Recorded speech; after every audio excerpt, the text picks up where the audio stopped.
Do you know how hard it is to find a video where one of the people is wearing a UK bandana at the top of their head? I'm telling you, our tech team did an amazing job. Welcome to River Lake. We are so glad you're here today. Happy Father's Day. It is a great day. It's so exciting. I wanted to start out today by doing what I do, which is tell some dad jokes, okay? So I don't know about you, but my daughter came up to me about a week ago, and she loves to tell jokes. She's funny, she's interesting, and she told me this joke that kind of inspired the intro today. She said this: how do you discipline a rock? You hit rock bottom. That's about what I did. But for whatever reason, she laughed for about 30 minutes straight. It was the weirdest thing. I laughed more about her than I did me, but there's a couple other dad jokes because there's a lot of dad jokes out there. Here's another one. 3 unwritten rules of life. It's going to take some of you a little bit to get that joke. But anyway, we'll come back to you. It's okay. 15 minutes from now, I'm going to hear some of you cracking up and be like, there you go. All right, yeah. Next one. When a woman is giving birth, she's literally kidding. Lisa didn't find that funny. I don't know why. I just thought that was money. That's great. All right, here's my favorite one right here. How do you make holy water? You boil the hell out of it. All right. Those are some dad jokes, all right? Listen. Being a dad's a big deal. I remember growing up, my dad was an amazing dad. He wasn't perfect, he would tell you that, but my dad was always one of those people that he was at every sporting event. He taught me all the life skills. In fact, he taught me, for many of you, it's the same thing. I got to make sure I don't drop this on stage in front of camera. By the way, welcome if you're watching online. So anyway, he taught me how to catch, and I thought I would demonstrate that. So I need a volunteer, somebody in the front row somewhere, somewhat close. Anybody? All right, here we go. All right, I'm going to throw this to you. If it hits you in the face, I have 200 witnesses. It's not my fault. Okay, you ready? All right, and you're going to be on team. Everybody's going to laugh at you. Are you ready? All right, go. Oh, yeah, everybody give him a round of applause. Yeah. That's the smallest thing in life you'll ever get an applause for, right there. Right there. That's the highlight. Okay, give it back to me really quickly. Don't mess it up. Okay, thank you. Okay, yeah. So thank you very much. Give him a round of applause, please. Thank you so much. Yeah, that's great. Simple little things like throwing a ball, playing catch, playing baseball, playing football, doing so many different things. Our dads are integral in our development. And I don't know where you're at today. I don't know what's going on. I don't know whether maybe you're here today and you've lost your parents, or maybe you're here today and you're just kind of disconnected from some family members. I don't know what it is.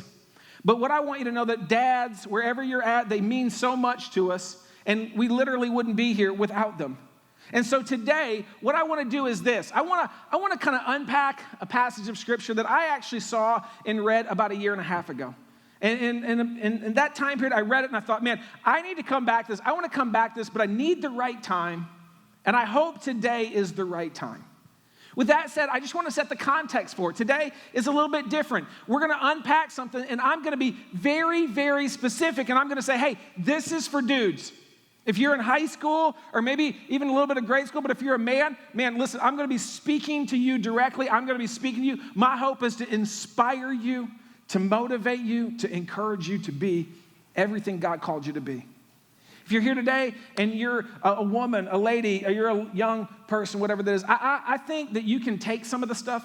Matter of fact, I would say that you probably can apply almost everything that I'm going to say to you. But just as important, I want to encourage you. If you're married, encourage your husband to be everything that we're going to talk about being. And motivate him, stand strong for him. If you're not married, I want to encourage you, find a guy that does this. Find a guy that lives this out. Because we're going to look at a story of life change today. We're going to look at a story that maybe you've read this kind of just small little 3 sentences. Maybe you've read it and you never thought twice about it. We're going to unpack a narrative in the book of Genesis. And actually, when I say story, that's probably a strong word. It's actually just a blessing. See, there was this man in the Old Testament, and he was a dad. He had a lot of kids.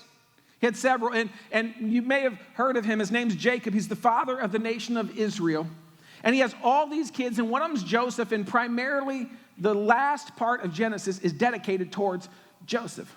And we see his life, but Joseph has all these brothers, some good, some bad, most of them bad. They sold him into slavery. That's not really, I don't know how you redeem that one. But, mostly kind of pretty good people for the most part. And at the end of his life, Jacob, chapter 49 of Genesis, what we see is he blesses all of his kids.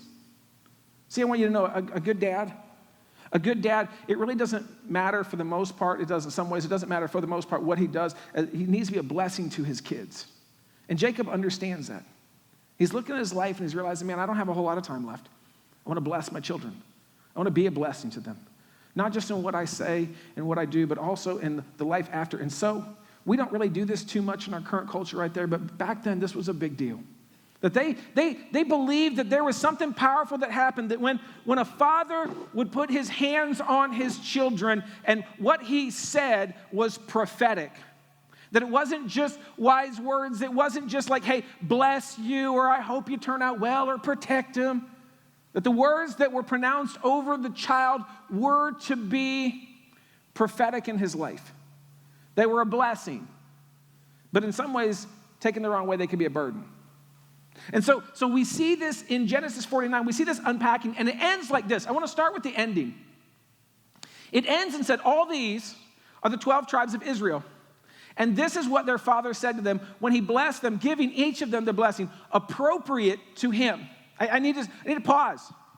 Because again, I'm going to read you one of the 12 blessings, and some of this is going to stick with you, some of it's not. What I want you to know is, as we start this, as a dad, here's the deal. Your kids are different. You should treat them differently.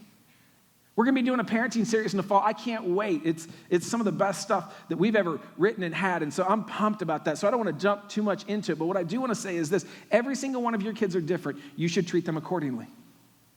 One of the worst things you can do for your child is to treat them all the same. And I love the fact that Jacob gets this, and he doesn't look at them and say, bless them all the same, and all just in this general, like, oh, bless you, and prosperity, and money, and health, and wealth. He's like, no.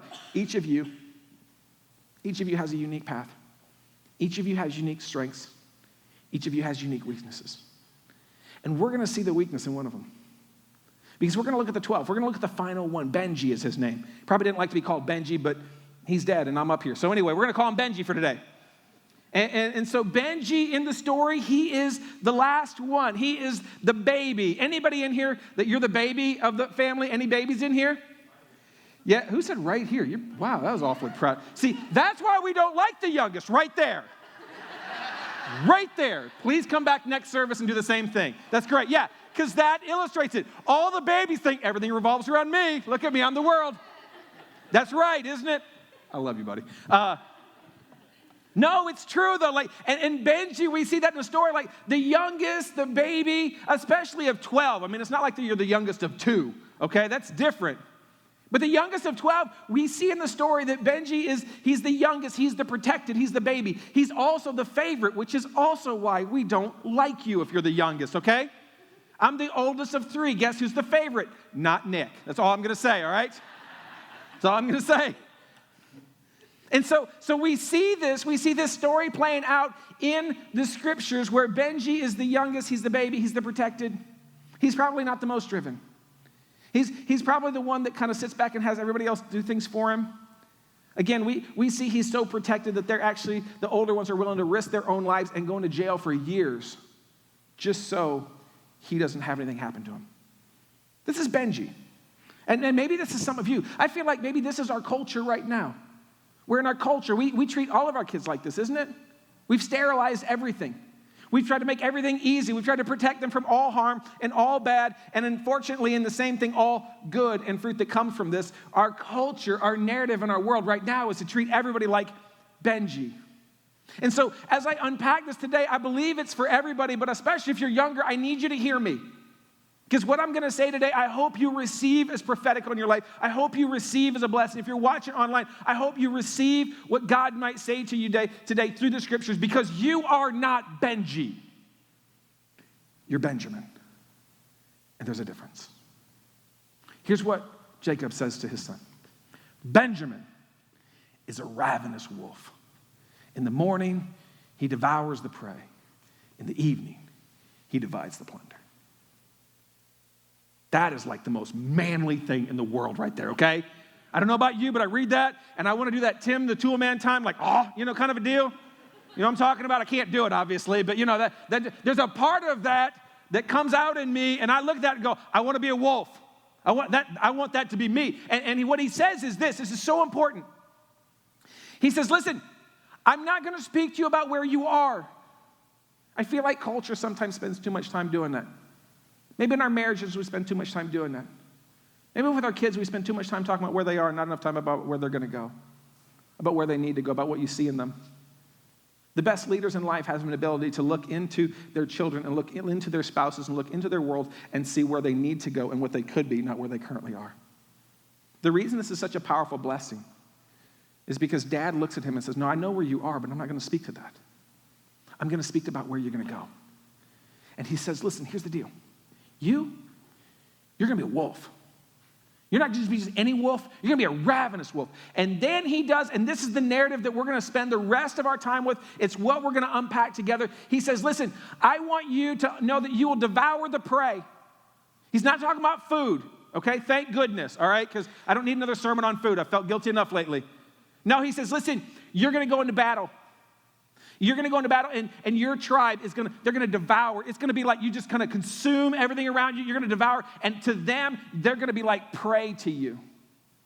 And then he says, you're going to divide the plunder. The plunder is what you get, its results. It's the whole deal. And I want to spend the rest of our time because I believe that there are three things that we can pull from here. Whether you're a dad or not, I believe there are three principles, three things that we can walk through that we can kind of apply to ourselves, that if we can kind of own it, we can kind of take back who we're called to be. Number one is this. The first thing is it's the perspective. See, again, Benji saw himself probably. Benji was told, you're special, you're the little one, you're the baby, you're protecting the whole deal. And I got to believe, especially, I try to put myself in his place, I got to believe as the oldest one, if my parents said that about my younger brother, I'd probably snicker a little bit. Like if my dad's like, and Chris, you will be a ravenous wolf, I'd be like, okay, right. Love you, Chris. No, I got to believe that his older brother's got to be like, I think Dad's losing it. Okay, no, he is going. No, there's no way. Which is the point. That his dad's looking at him going, no, Benjamin, I need you to see yourself in a light maybe nobody else has seen you. Maybe you can't see yourself like that in the mirror. That you're a wolf. That you are not the victim. You are not the prey. You are the predator. See, the scripture, look at it. It says this way. It's a ravenous wolf. And then there's prey and plunder. There's these elements in here of the perspective, and the dad is looking at him and saying, listen, you see yourself as a victim. You see yourself as protected. You see yourself as the baby. That's not who you are. You got to grow up. You got to grow up. That's the problem. See, what I want you to see today is this. You are the predator, not the prey. In our culture, isn't it true? We're all the victim, aren't we? We play the victim card all the time. We're so offended. We're so upset. Bad things happen to us all the time. We see it all the time. I see it all the time. When I talk to people, they're the victim. They're the victim of their marriage. They're the victim of their relationships. They're the victim of their parenting, and they just got bad kids, and they just got a bad boss. I mean, their boss, you talk to them, oh my goodness, their boss and my boss, if I could just get a different boss, if I could just get a different job. They're just the victim of their circumstances. We don't own it. We don't take ownership of it. We're just the victim. We're the victim of our issues, of our struggles, of our issues, of our addictions.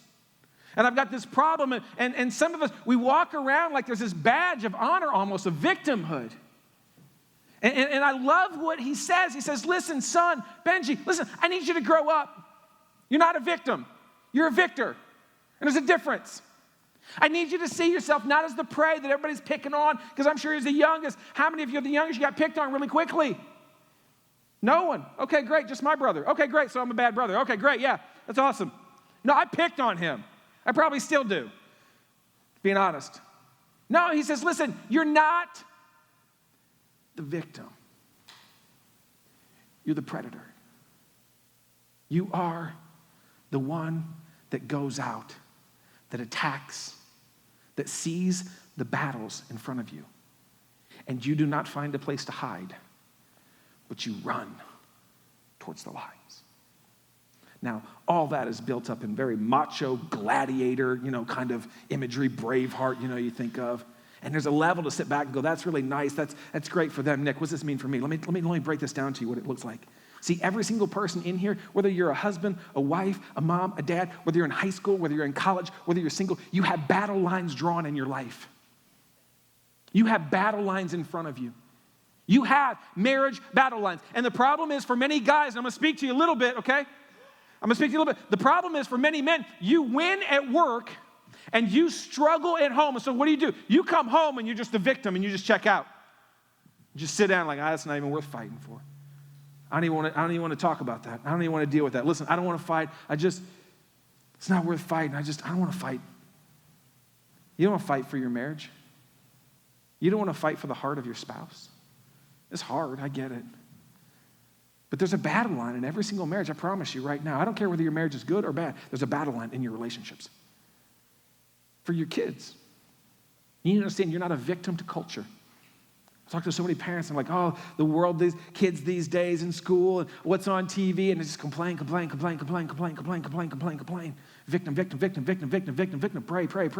Pray. You need to understand, you're not the prey, you're the predator. You go after them. You sit back and you set boundaries, and you fight for your kids. Lisa and I had a conversation a little bit ago where I just looked at her and said, listen, hey, I'm not comfortable with my kids hanging out with that particular group of people. Be uncomfortable. Be awkward potentially because we're somewhat close to them. It's just going to be an awkward conversation at the end of the day. I'm willing to have awkward conversation. I'm willing to have the fight. I'm willing to have the argument with the family and the whole deal. You know why? Because it's my job. I'm the predator. I'm called to be a wolf for my kids. And what our culture needs is more men to step up and be wolves, to run to the battle lines and go, no, I'm going to fight for the right things. Men fight all the time. The problem is they fight about the dumbest things. They fight about whether UK is better than Louisville. It's obviously UK, okay? So let's just end that argument. And viewership just dropped. Okay, so, no, listen, we fight. I see men fight about the dumbest things. You know why they fight about the dumbest things? Because they're made to fight, but they're scared to fight for what matters. Because they're scared to fight for something they could actually lose something with. And so it's just easy to fight about dumb things. It's easy to go on the internet and argue with people at a distance. What I need some of you to see today is this: you were made to be a wolf. You were made to fight. Fight for what matters.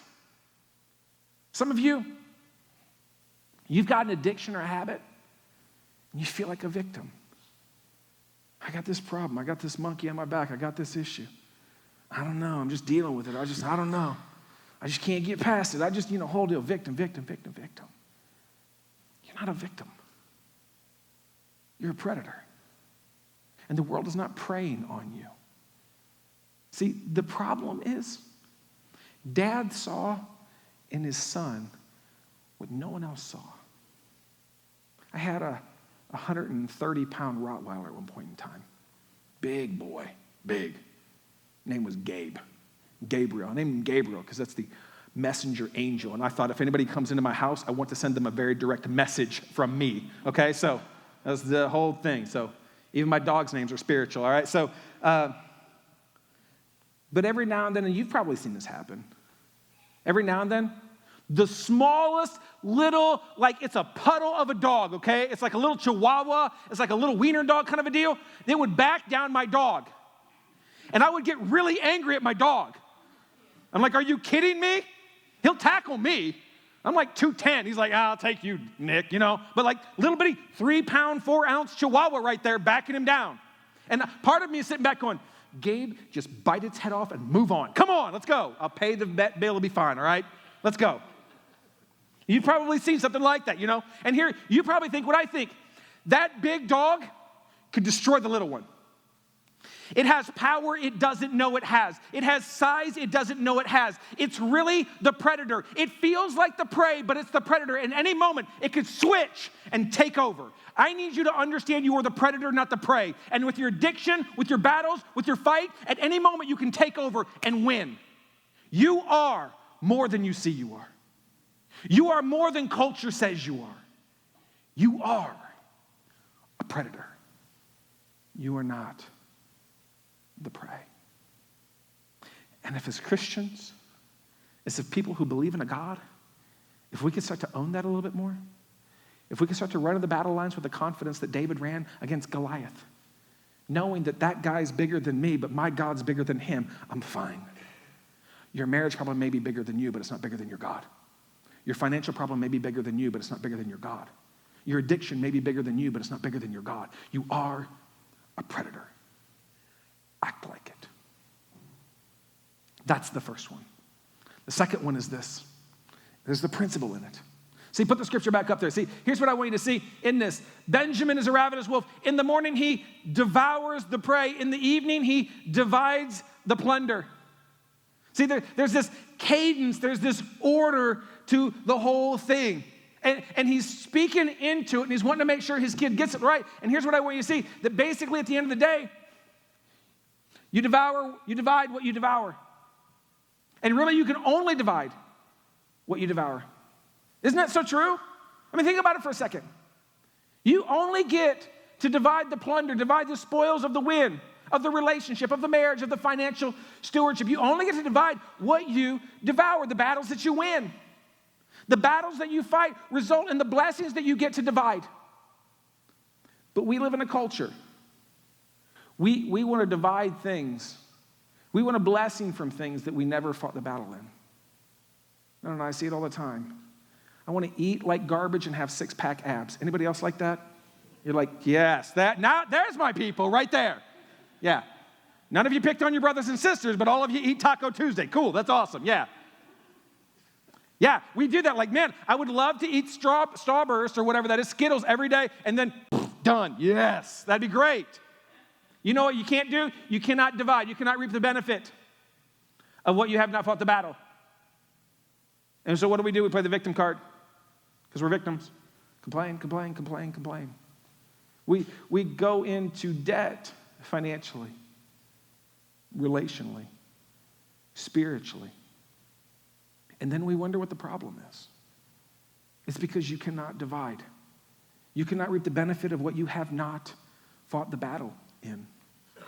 See, too often, and I see this, and again, we're going to unpack this more in the fall. I cannot wait.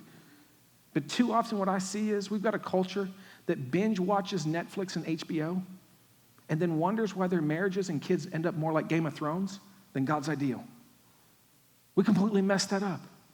And we want to divide something in our family. We want to divide something in our relationships with our people and sit back and be like, oh man, I want to leave it to Beaver household, all the while watching and listening and ignoring and engaging conversations that are completely contrary to that over there. It's messed up. And so the question I want to ask some of you today is this. Listen, what are you devouring? Because what you devour is what you will divide. And when I ask that question, I'm not talking about food, because you devour way more than just food. You devour what you look at. You devour the conversations that you have. Some of you are having conversations with people, man, it tastes good, it's gossip, it's good. I'm going to tell you one day you're going to divide that. I'm going to tell you one day that's going to come back around to you, and you're going to be shocked, and you're going to go, I don't know why they badmouth me. I do. You divide what you devour. For some of you, it's music you listen to, TV shows, movies you watch. For some of you, you just listen, everything that you do, it's like everything you look at, everything you think about, it's like, oh, negative, negative, negative, negative. You watch the news and then wonder why you're so negative in life. I'll tell you why. Turn the news off, okay? I'm not saying be ill-informed, figure out how to do that, but I'm telling you, listen, people sit back and watch CNN, Fox News, and read the whole thing, whatever, like, the world's coming to an end. It'll be fine, all right? So last time I checked, God's still in control, Jesus still got it, you're fine, okay? It's all good. But again, I run into people, negative, negative, negative, negative, negative, negative, negative. You know what they're doing? They're just dividing what they've devoured. And if they want to be more positive in life, I tell you, it's real simple. You start devouring more things. You start devouring the right things. Let me ask a different question. What do you want to divide in life? And are you devouring the right things to get there? You want a great family? You want a great marriage? Are you devouring the right things? Are you listening to podcasts? Are you reading books about that? Are you watching things that model good family dynamics? Are you hanging out with people that have healthy family dynamics?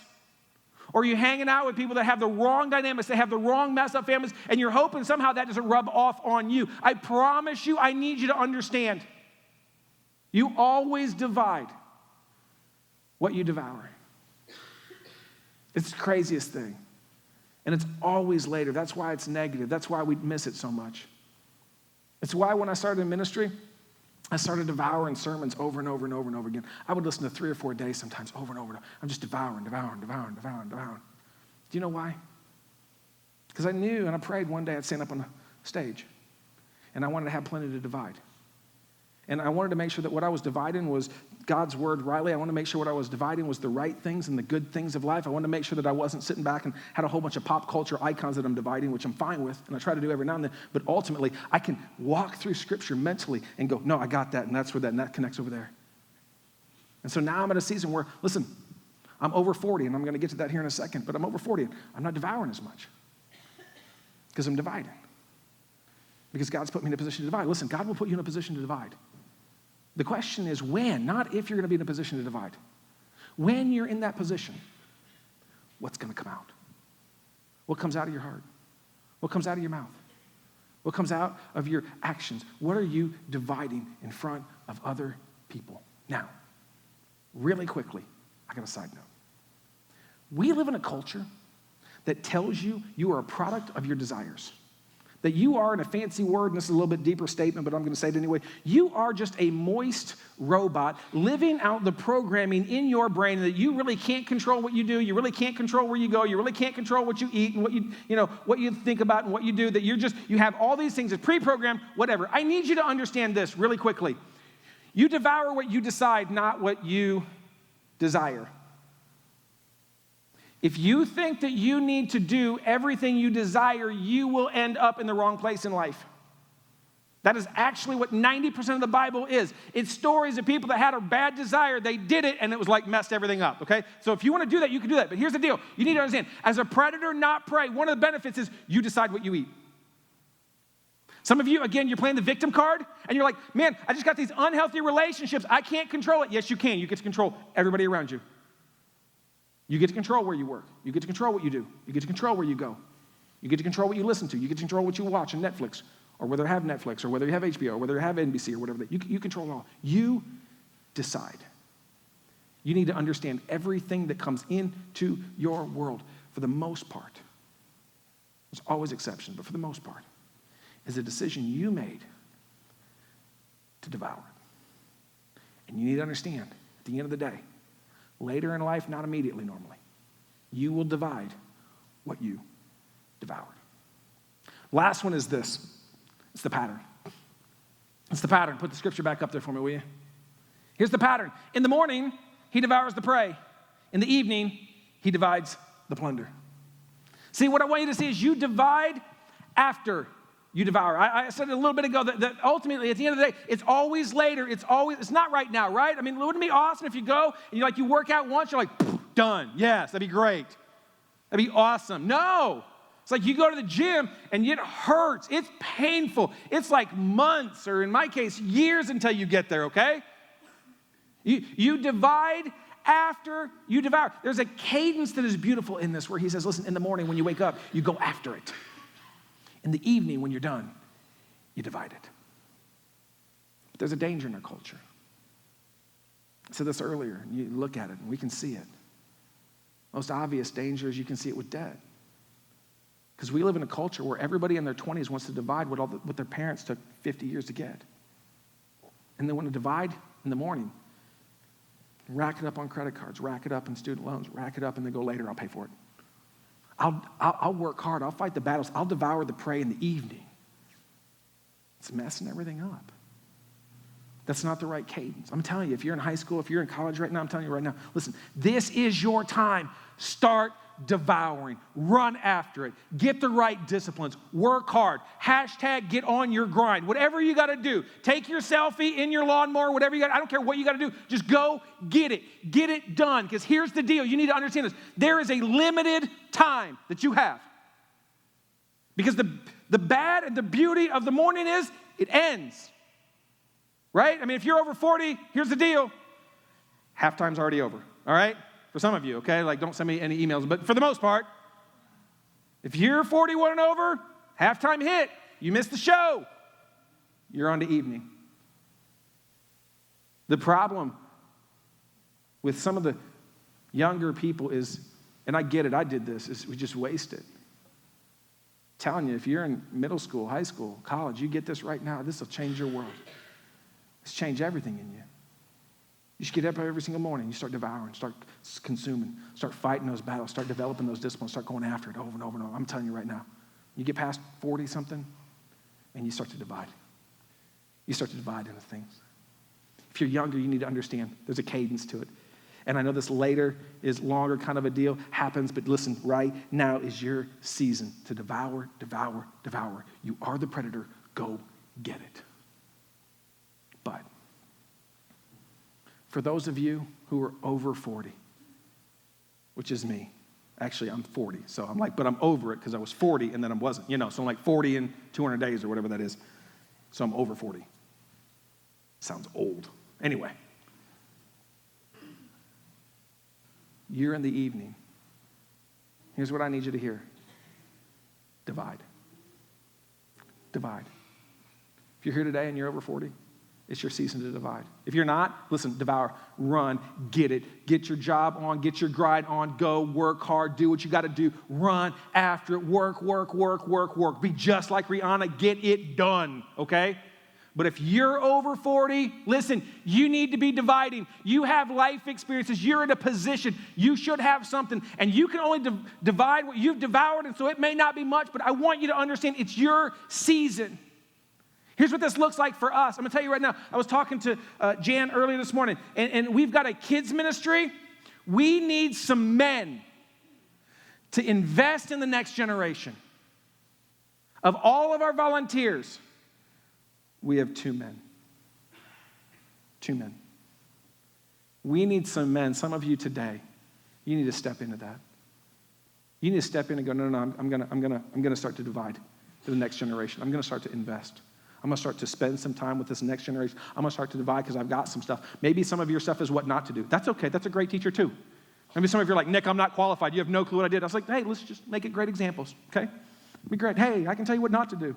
What should I do? I don't know. Ask him. But I can, don't do this. Start dividing. We need that. We need some men to step in and model what it's like to lead, to be a man, to grow, to work hard. We're walking through an epidemic right now of a fatherless generation. And the church is uniquely positioned to have the same men and women in a ministry there so that every week they walk up and go, man, my Monday through Saturday looks kind of weird, but every Sunday I got that one guy, I got that one man who he asks me how I'm doing, and he speaks to me, and he believes in me, and he starts talking to me, and he's seeing in me what I don't even see yet, and I go home, and they're telling me all the things that I'm not, but I go to church, and this man is just like Jacob. He's like leaving, he's like breathing, he's like speaking into my future, and he sees where I'm going. We need that. One of my favorite stories is of a man named Truett Cathy. If you don't know who he is the CEO of the single greatest from heaven restaurant in the history of the American culture, Chick-fil-A. It is Jesus chicken all the way. Love that place.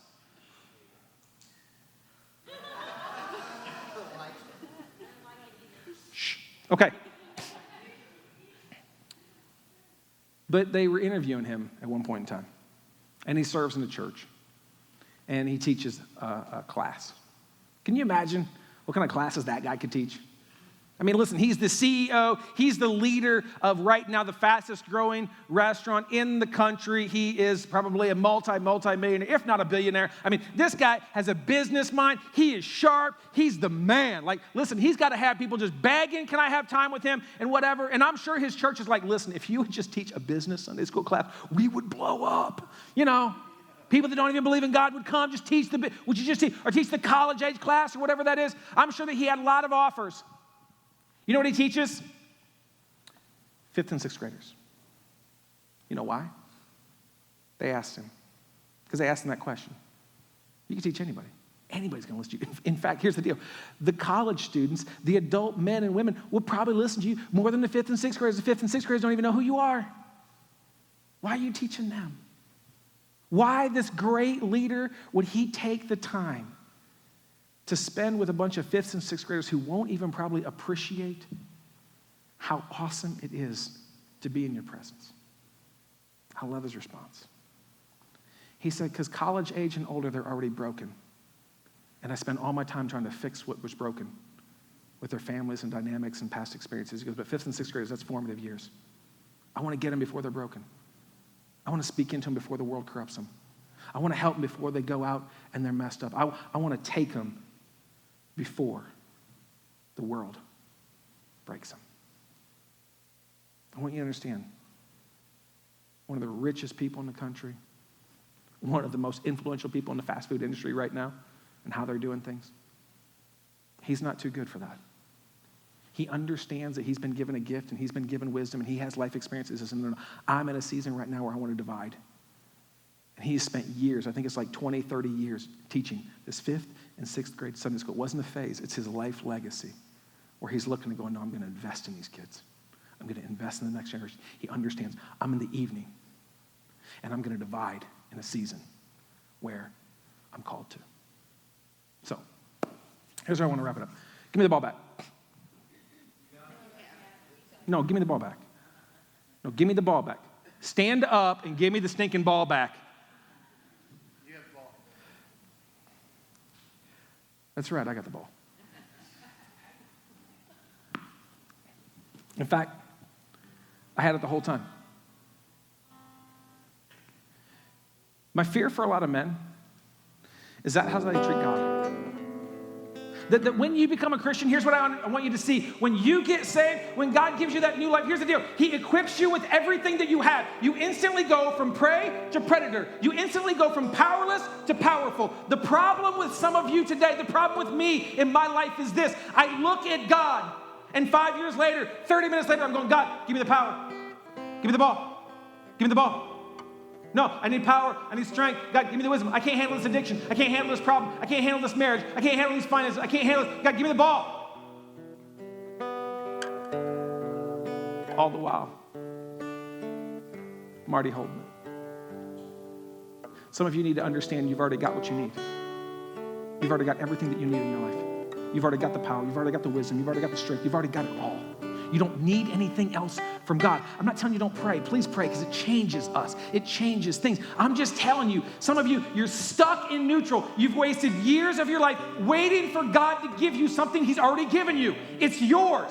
Own it. Use it. Go do something with it. If I thought I wouldn't hit anybody, I'd throw it, but I'm pretty sure it's going to hit somebody in the back of the head, so I'm not. It's in your hand. You are the predator. And what our world needs is men and women who step up and fight. Not for the stupid things, but they fight for their spouses. They fight for their kids. They fight for their futures. They fight for the purity of their lives, of their own mind. They fight for the purity of their kids. They fight for the relationships that our kids are around. They fight for the next generation. They fight their schedules and their time to make time to go serve and help the next generation who aren't even their kids, but the next generation. They fight the right battles. And some of you will walk out of here and go, okay, God, just help me. Just get me to a place. And God's just looking at you like you were looking at me like, man, Nick, you're an idiot. It's in your pocket. I already gave it to you. It's in you. For some of you, here's the deal. If you're here today and you're not a Christian, though, I need you to know this. I need you to hear my heart in this. Because it's not judgmental at all, but listen, you are the prey. It's a negative way to say it. But Scripture says this, that listen, if you're not a new creation, you are a slave to your sin. For some of you, the reason that you can't overcome your problem is because you're not really saved. You're not really a Christian. You are stuck. You are a slave. You're in bondage to it, and you have not gotten the ball. But the beauty of the gospel is it comes as easily as Josh threw it to me. It comes as simply as a request of God, I need you. I need a new life. I need a new hope. I need a new direction. I need you. I'm sinful. I'm broken. I am powerless without you. I need you. And the gospel is really clear that Jesus Christ died for you. He died for all of your sins, rose again 3 days later, so that you could be free, so that you could be connected with him, so that you could instantly, not over time, not work it out, not pray hard enough and give it, no, so that you instantly, think fast, Josh. That would have been so cool if you caught it. So the moment you ask for it, God throws it. It's yours. It's yours. It's yours. It's yours. It's yours. You got it. Go run with it. Would you all stand with me?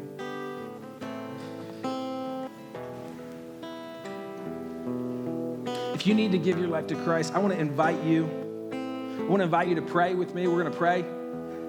And if you pray that prayer, I want to invite you to let us know, either on a card or you can text the word no, KNOW to 31996. If you're watching online, maybe you're watching, you don't even feel good enough to come to church. Maybe you've got some habits in your back and you're kind of like, yeah, that's why I'm not at church. Because listen, I can't even get my own life right. I can't even get up. Like I'm hung over right now, or I'm high right now. I don't know what it is, how you're watching it.